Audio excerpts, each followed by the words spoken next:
Guys, I want to introduce you to a content creator whose content that I like. His name is Devin Tracy, aka Atheism is Unstoppable. He he speaks on cultural issues and talks about news stories that a lot of people who aren't going to cover. But he calls himself the ambassador for the white race. Hate to break it to you, bro, but white's not a race. I mean, as far as white, black, all of the the Crayola crew, that is all a government category more than anything else. It's just my own personal beliefs. But earlier today, he released a video that is literally titled, "There's no chance you will ever hear about this story," which is a big part of the reason why I want to cover the video and I want to talk about this story. Now, he's going to go into reparations and, black and white statistics. And I'm not using his entire video, but I do want to point out a few things. So let's just get into this. June 18th, 2019. Man nabbed for Bronx rape. Allegedly said she deserved it for slavery. Yeah, this is the story. And this is some tragic shit. I'm going to let him get into it a little bit further, but I get a lot of dislikes on my reparations videos. And the reason I do is because you can't sit there and draw back on slavery. I mean, you really can't, but let's continue. This is the New York Post reporting. Here's the picture of the man in question. Name? Goes by the name Temar. The sun will come out. Temar Bishop. Man with a pronounced neck. Let's read on. A black parolee arrested for raping and bashing a white woman on the roof of his Bronx apartment building allegedly told a witness that she deserved the brutal attack because of slavery, according to court papers. All right, so Mr. Bishop here, regardless of your motivation, you're a piece of shit. And I really hope that you either spend the rest of your life in jail or you end up on death row. But it's New York, so I don't think that they're going to take it that far. This is, but another thing I want to point out is that this is alleged. Like he allegedly told someone this. So he may not have said it at all. But this constant victim narrative, particularly when you draw it all the way back to slavery, is so damn tiring. Let the insanity of that just face. Black man rapes and bashes white woman on a rooftop because of slavery. Oh, please, Temar, go with that defense in court. Allegedly, he said this. Please give testimony on that. Represent yourself. I need the laws. Quote, she was a white girl. She deserved it because us minorities have been through slavery. And boom. This is a problem with democratically controlled municipalities and areas. They have successfully just lumped everybody into the same history and the same struggle, which is complete nonsense. He's like, oh, minorities, no, or it's like the same as saying POC. No, a very specific people, descendants of American slavery. You may know them as ADOS, or I just like to call them descendants. Like, we are separate from like the rest of the quote unquote minority class, which, hey, guess what? If we eventually overtake the white or Caucasian population, then we're no longer minorities. Oh, fuck. Temar Bishop, 23, allegedly said to someone who witnessed the bloodied 20-year-old woman after the assaults, according to a criminal complaint. So Temar has been listening to, I don't know, the temperature in the room, where we are culturally. I mean, if you think this idea of seeking justice for slavery is odd, then why is it that we have millionaires, black millionaires, begging for handouts from the government? They call it reparations. Yeah.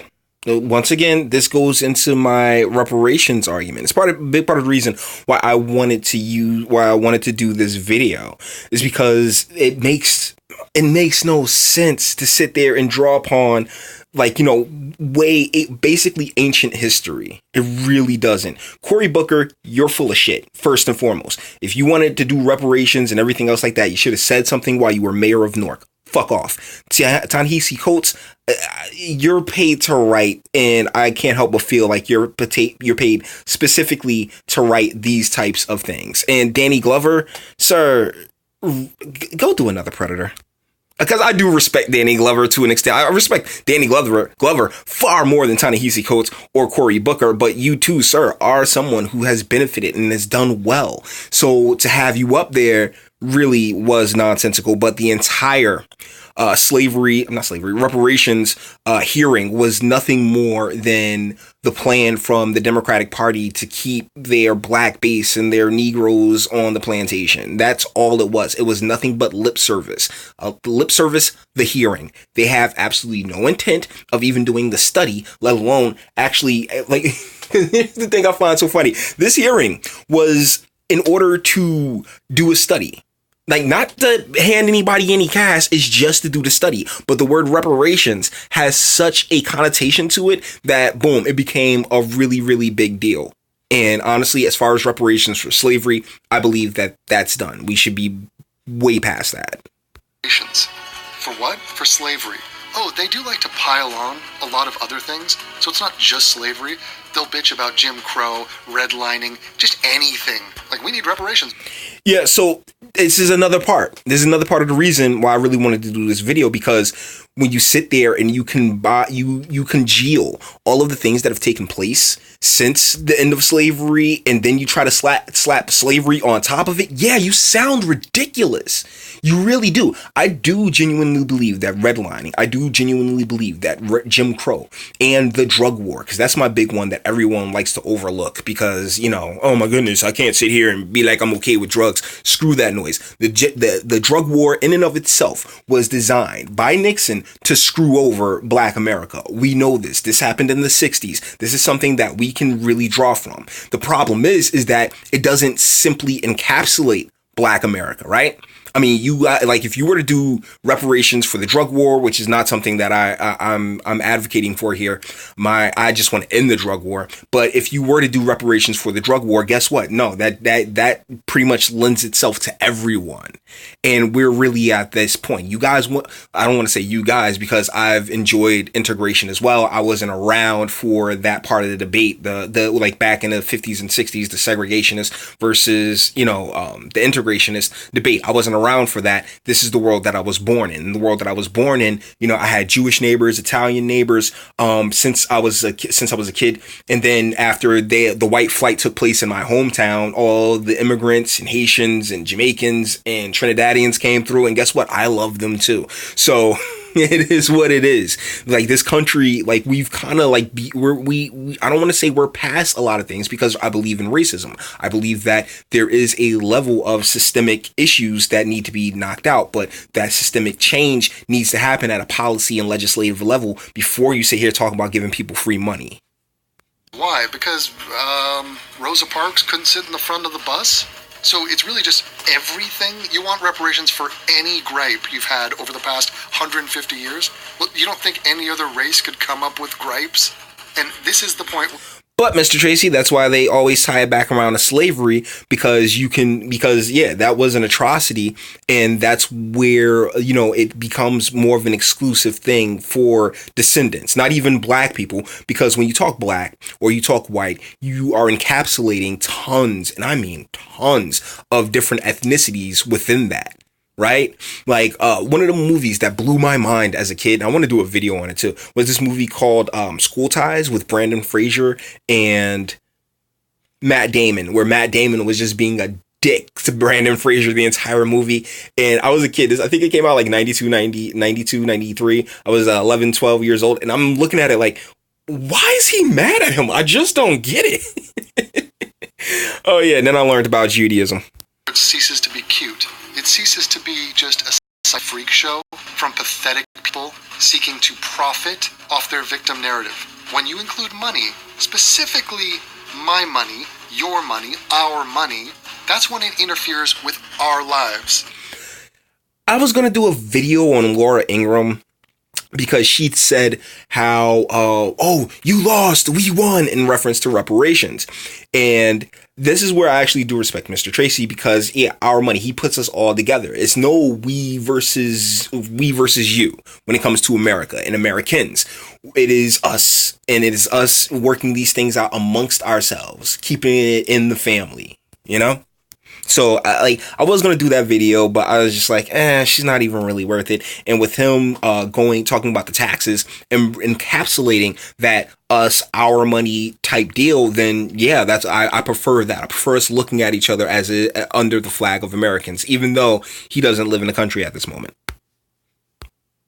So is it really that much of a stretch for this guy to beat up and rape a white girl because of slavery? When this notion, this idea... Yeah, I'm going to sit here and say yes, a little bit. Because this is also still alleged, you know? Like, this is all alleged. Apparently, they have a witness. I'm going to, as long as he keeps up with this story, I'll probably do, like, backup stories as well. Because it's bullshit. I will never, in my life, advocate for harming another person who did nothing to you, regardless of their skin color, their skin tone. And that earns me a lot of downvotes and earns me a lot of, contempt. But I don't care because you didn't do it to me. Like, my mother recently died, right? And I come into work and they know my mom passed, but I continue to treat everybody with a smile and with a ton of respect. And they're like, oh, wow, we figured you'd be more devastated. And I am hurting. I do hurt. But they didn't take my mom away from me. So it would be ridiculous for me to, take my anger out on them, right? That's unfair to them. And we get so wrapped up in our own hurt. We get so wrapped up in our own feelings that we're not even considering the person next to us. And when it comes to particularly people who operate with race-colored glasses on, they don't see the person next to them as a person, as, oh yeah, I could feel the way that they feel. And if it's a white person next to a black person, they'll see that person as something completely different, something separate. And in a lot of cases, it's maybe warranted, but in most, I'd like to think that we should look at each other as people, as individuals. And one of the most important things that Stanley did not originate this term. I think this term was originated in the Bible, but do unto others as you would have them do unto you, So treat people the way you want to be treated. That black people are somehow noble survivors of this horrific event, even though they are multiple generations removed from it. Imagine feeling indignant or entitled about something that happened to your grandfather's grandfather. Tamar, your moral compass is a pile of shit. We continue. This is what they used to do to us. Ooh, I like that too. The us. So we used to rape black slaves? We? No.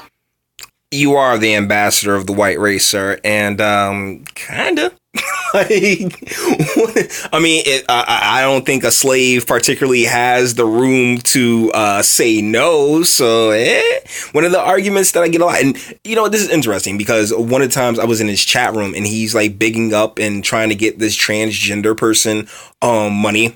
And if you're unfamiliar with my channel, let me let you know real quick. I don't believe gender is a real thing. I believe people who claim themselves to be trans need therapy and pills, not particularly encouragement.